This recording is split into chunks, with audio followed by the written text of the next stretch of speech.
another edition of Pitch BrandTalk. I'm Simran. I'm happy to have with me today Rathin Lahiri, who heads marketing and CSR at SBI General Insurance. Rathin, hi. Hi Simran, thank you for inviting me on this show. Rathin, first let's just start off with how the year gone by has been for SBI General Insurance. We know traditionally that Q4 is the quarter which is probably the quarter which gets the most amount of business. So how did Q4 and FY25 pan out for SBI General Insurance? Yeah. So I think overall, if the market, it's been a challenging time. The market has grown by some 6 odd percent last year. SBI General Insurance, we did pretty well. We've grown at close to 11%, which is 70% faster than the market. We crossed 14,000 crores of top line, and we also had our profits, which grew by over 112%. So we've had good growth momentum on our businesses and across all our categories. Rathin, like we've noticed that marketing is not what it was, say, 15 to 20 years ago, especially with digital coming in and so many other streams coming in. So what is the core philosophy that guides you when you take up any of the marketing initiatives at SBI General Insurance? Right. So I would say first, if I can just explain a bit about the category. So if you look at what is general insurance, anything apart from life insurance is general insurance. So that would cover health, motor, travel, rural, property, and so on.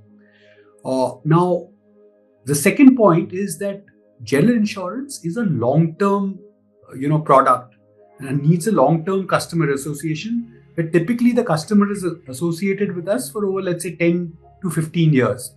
So, in such a category, the most important thing to build is customer trust, right? And brand trust. And once you build that brand trust, then it becomes extremely easy to, upsell the customer to the right value as his income grows, to cross-sell different products across different categories. Again, as the customer's income grows, his life cycles change. So this is the context. Within this, our marketing philosophy and our brand philosophy is coined as Suraksha or Bharosa Dono, which is that we, will protect and we'll provide trust. And our whole objective in marketing is to build upon the fact that here is a brand.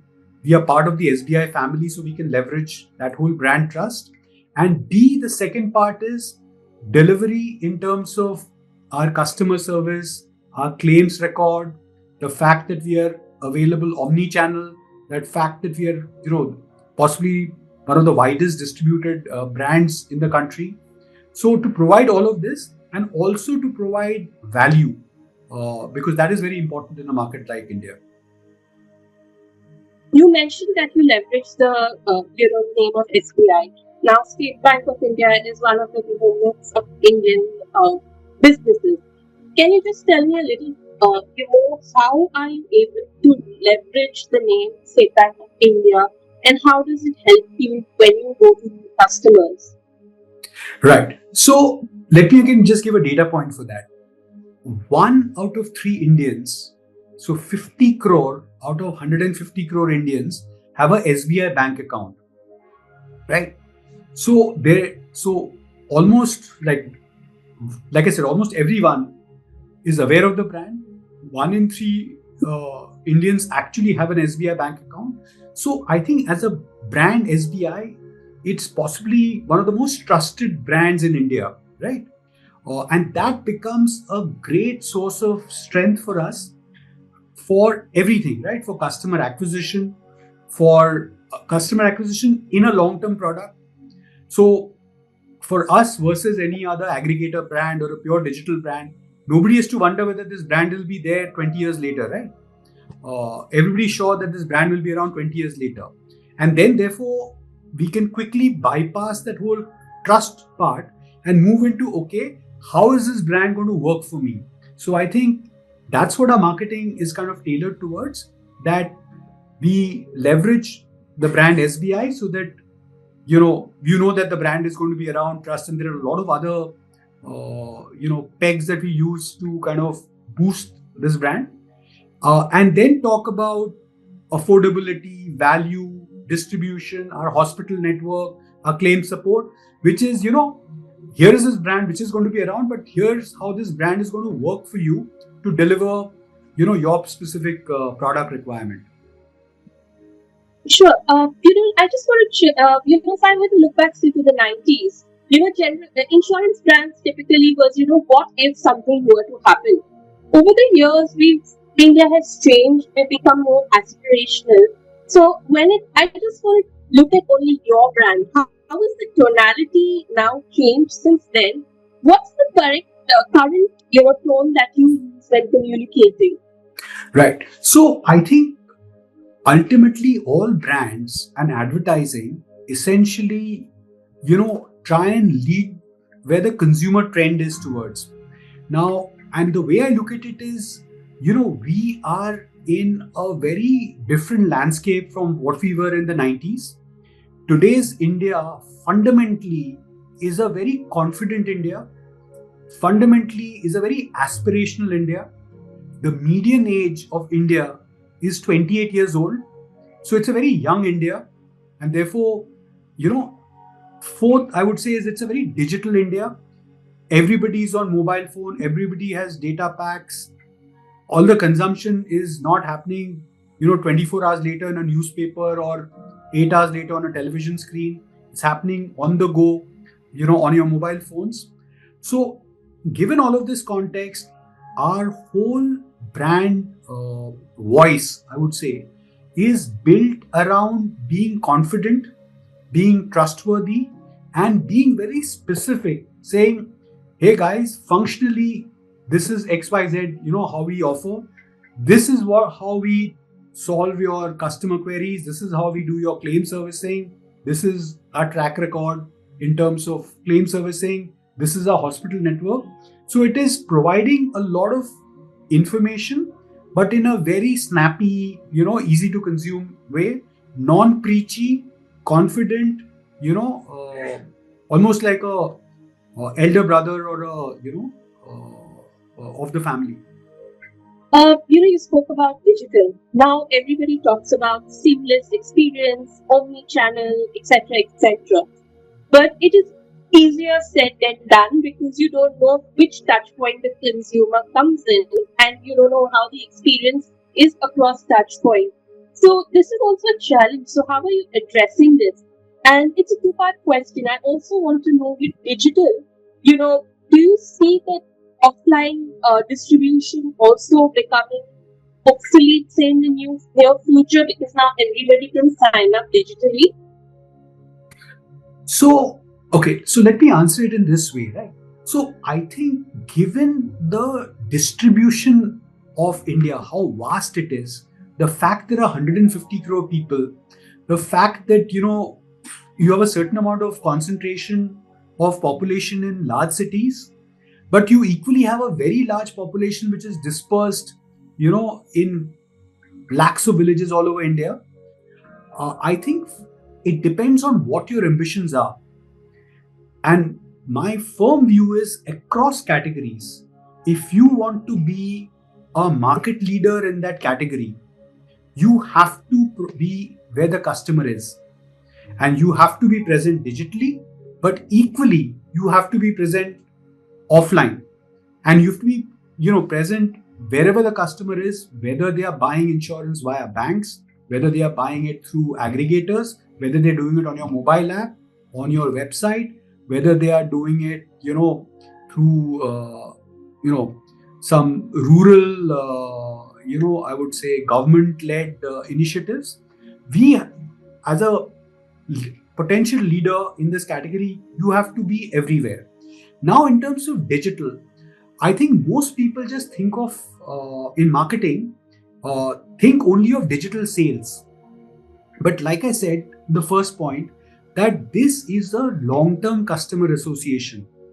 The sales is just the first part. Once I do the sales, next year I want to renew the customer policy. So therefore, through the year, I need to have customer communication with the customer, ensuring that he is happy with the servicing that he's getting. So first part is sales, second part is customer servicing, and the third final and where the rubber hits the road is around claims processing. That has to be digital and that has to be really, really efficient. So as an organization, we are actually trying to digitize all of these three things. And today, I think over 92-93% of all these processes are digital. I Now hope that we're answers the talking question. digital. Yes, we're talking digital, Yeah. and we just Yeah. cannot Yeah. ignore AI and GPT and Gen AI. Yeah. We know at the moment that AI is typically being used for content generation. You want a quick creative, the turnaround time is fast. How do you foresee AI being used, say, in marketing in the future? Do you see it also, at a place where data you're using for your data and also for, say, media planning? How do you see this panning out for you? Yeah. So I would say very briefly that, I've seen the growth of digital right from infancy. And it's been a 20-year trend. And the way I look at it is, AI also will be a 15, 20-year trend. So this is just the very early parts. A lot of companies are dabbling it. We also are, trying our hand at it. A lot of it is around, content creation, some form of, I would say, not personalization, but customization in terms of messaging and so on. We actually do our customer communication once you onboard in 16 different languages. So we are actually using, which is very different than I think most companies, right? Because we want the customer, we want to kind of address the customer in the language that he or she is most comfortable in, right? Not what is easiest for us. And we are using AI to do a lot of the first level of I would say content creation, and then doing checks to ensure that it just becomes easier at scale. So this is where we are. We are also more importantly using AI in our claim servicing and processes, in risk detection and fraud, which is really, really working well for us to speed up the customer experience. Because anything we know is 100% through, it's like a green channel, goes through immediately. So like 96-97% of the customers actually have a better experience instead of somebody manually checking all of it, right?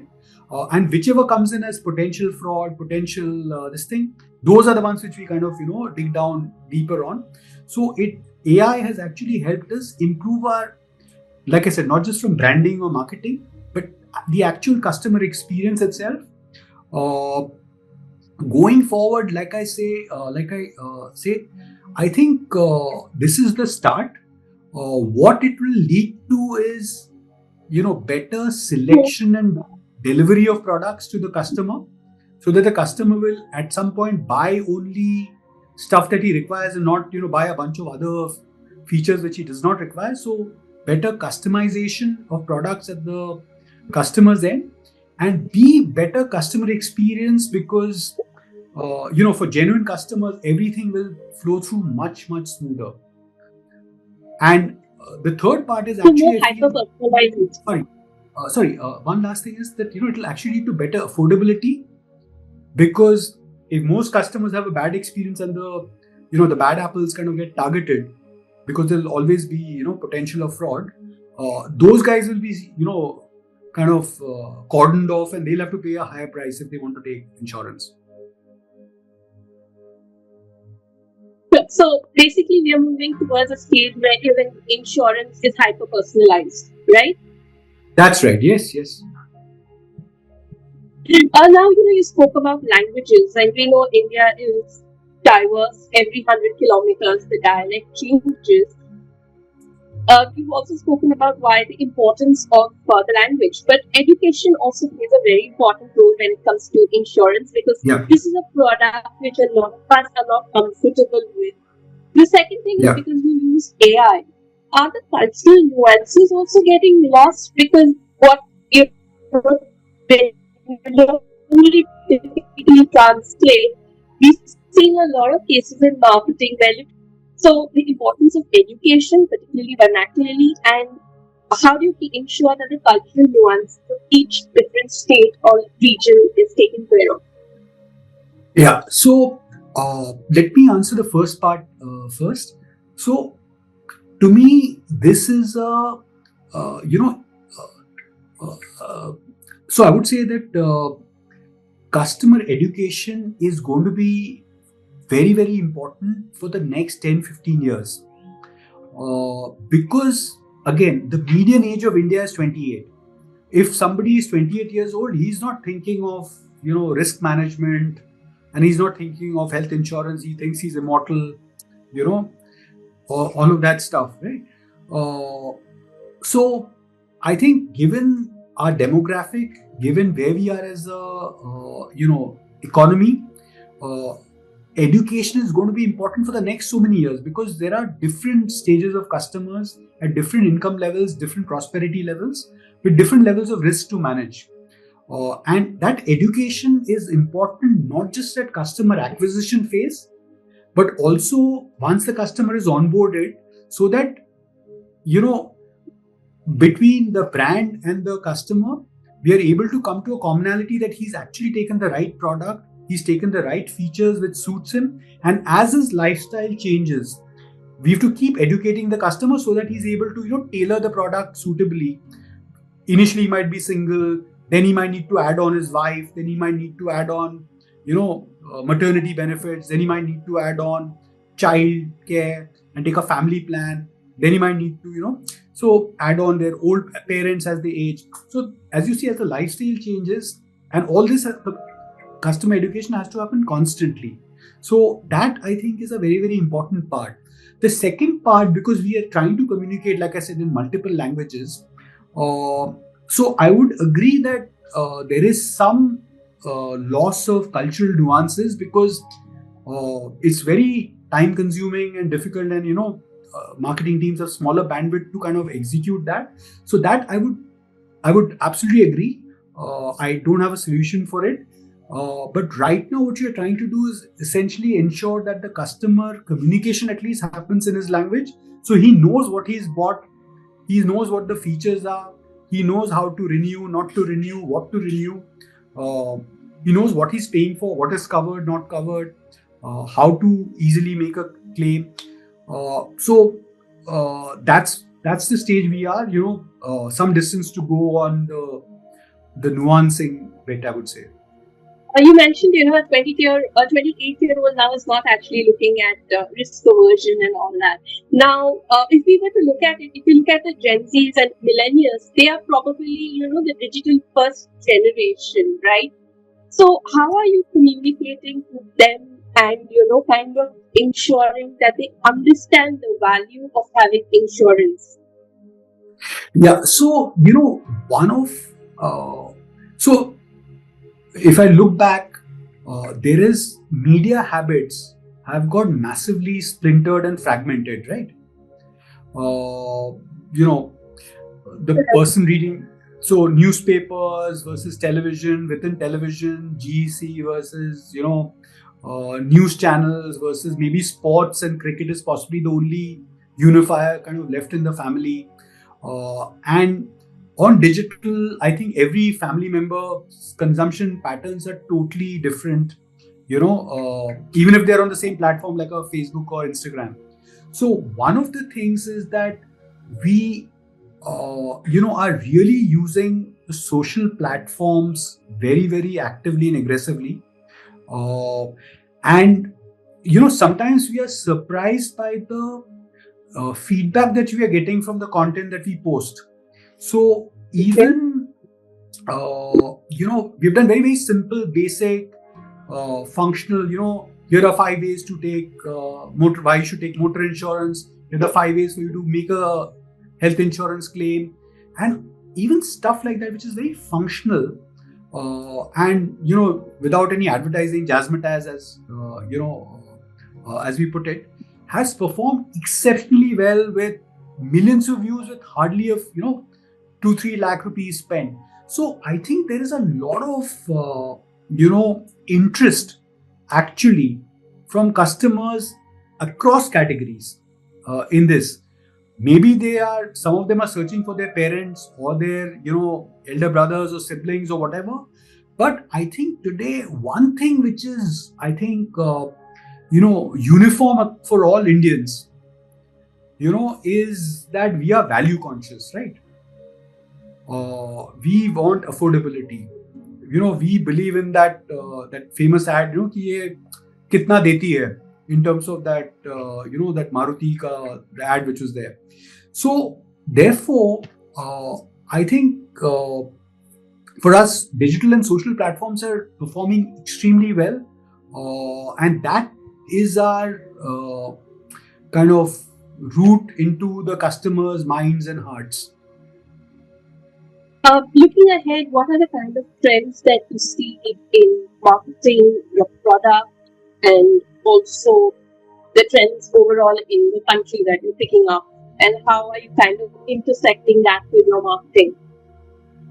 So, I really kind of believe in this, but we are close to a $4 trillion economy, and in the next 20-25 years, we are going to be a $25 trillion economy. Now, if you think about it, you're going to add $20 trillion, in the hands of the people, right? That's what people are going to consume, manufacture, export, services, and all of that. So there is going to be an enormous amount of prosperity which will happen across all phases of India. So that's one. The second trend to my mind is because our median age is so low, India is 28 years old, China is at 40 years old. So imagine the average Chinese is 40 years old, the average Indian is 28. He's far more upbeat, confident, every year he believes that his income will go up. He's at that stage where he's going to get married, get into asset creation, buy a car, buy a house, buy white goods and so on. So we are really in a sweet spot on this growth curve. Now, I think the first fundamental job of the marketeer is to really understand and appreciate this, that we are in a confident, aspirational phase, which maybe was not for the bulk of India, which was not there 20 years back.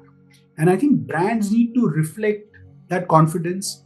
Brands need to kind of, be able to capture that confidence, which is very, very important.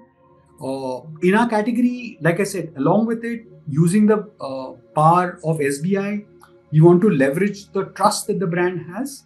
And then to my mind, because again, it's a young customer base, they're looking at learning stuff, they're on their mobile phones, is how do you educate, the customer in terms of products and benefits, and do it in a non-preachy way, do it in a factual way, do it in snack bites, do it in the language that they want, and then talk of what the benefits are. Fundamentally, our acquiring customer, like I said, is the first phase. If we successfully acquire a customer and we are successfully able to communicate to him the benefits of insurance, on his own, every time he travels, he'll have to take travel insurance. He will come to us. On his own, when he upgrades from a bike to a car, if he's had a good experience, he will automatically, take our insurance product. So therefore, that cross-sell, happens automatically as long as you get the core right. So to my mind, for brands which want to be leaders, you have to be omni-channel, you have to educate, you have to keep in touch with the customer even after he's onboarded, and then address whatever problem comes up along the way. Are you looking to increase your ad spend, say this year? Is it going to be like an increase in pie? Or is the amount which you currently have going to be diversified, or probably more is going to digital while less is going to the traditional media? So I think this year, I would say our ad spends will grow in line with our top line. One of the things Okay. which we have started doing, again, as part of co-creation, as part of building value with our partners, is to do a lot of co-marketing, right? Okay. Because if we are distributing via a bank, whether a private sector bank, any other public sector bank, via a regional rural bank, we are essentially kind of reaching out to their customers and marketing to their customers. So one of the things we have started doing, I think, reasonably well, is a lot of co-marketing, which actually you are able to target customers exactly where they are at the point where they are being kind of uh, sold to and so on, and using their channels, which could be again offline or online. So the short answer is that one has to look at the answer to this is you have to look at your customer segments, you have to look at your categories, you have to look at where the growth will come from, and then allocate resources. Equally, like I said, for brands like ours which have a large franchise, communicating to our own customer base, which is not very expensive and which can be personalized, customized to a fairly large extent, itself provides a large uplift. So that's the short answer. Yeah. Finally, in addition to marketing, you also lead CSR. Now, I just want to know, a lot of companies do not talk a lot about their CSR activities and what they're doing. As a marketer, do you feel that the time has come, that we need to talk about CSR also? Because also sometimes, you see some products that say, like, if you buy this product, 5 rupees will go to, say, this initiative. But I don't know where the 5 rupees is going, right? There's nobody to tell me, okay, we did this. Is it time now for marketers, especially, to start communicating about CSR also? So the first goal of CSR in my mind is to do good, is not to market it, right? Because there, in a country like ours, which is growing so rapidly, there are some people who are going to be left behind, and it is on us to take care of them, right, and do whatever we can. So that is the first goal. That said, as a marketer, if we are doing some good initiative, I feel that we must kind of communicate it at least in that area. So if they're doing stuff in West Bengal, we ensure that we boost it in, let's say, West Bengal. If you're doing something in Assam, we boost it there. In Andhra, TN, so that regionally people are aware that this is what the brand is doing, and that's how you connect, build the local connect. That's how you build the trust. But one of my experiences, and again this is data, and this is, you can just go on our Instagram platform, and check our views. Some of our best performing short films have actually been CSR led projects, and they are like 1 minute long. They're not really marketing films. They explain what it is, they show the beneficiaries in action, and they have performed incredibly well. So, I think at one level, if you are doing genuine work, that also is kind of getting picked up. And I think it helps build, brand trust, which is, I think, very important, at least for us in this category. Thank you so much, Rathin. It was lovely to hear your insight. Yeah. Thank you so much, everyone. Pleasure being here. Thank you.